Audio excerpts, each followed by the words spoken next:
धर्मेन्द्र परे अड़ुआरे नित्यानंद गंड मंत्री पदरु इस्तीफा देवे गंड बाबू।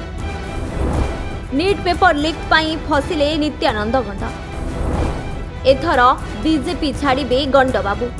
सरगरम हेउछि राज्य राजनीति। शिक्षारे अव्यवस्था को नहीं उठुछि पड़ुछि सारा राज्य। धर्मेन्द्र परे अड़ुआरे राज्य शिक्षा मंत्री नित्यानंद गंड। बीजेपी रे गंड बाबूंकर पुरिला काल। धर्मेन्द्र परी छाड़िबे काटी। बीजेपी रे आरंभ होई गलानी काउंटडाउन। केतबळे काहा पाली ताकु नहीं आरंभ हेलानी चर्चा। पद्म शिविर रे पसिलानी छरका। किए केते सुरक्षित ताकु नहीं हेलानी कल्पना जल्पना। तेबे राज्य राजनीति रे हेलानी टळबळ। किछि नेता बीजेपी छाड़ी बीजेडी बुड़ पकाउथिबा बेले नित्यानंद गंड को नहीं आरंभ हेलानी नुआ समीकरण। कुआडे एथर दल छाड़िबे गंड बाबू। धर्मेन्द्र परी इस्तीफा देबे नित्यानंद गंड।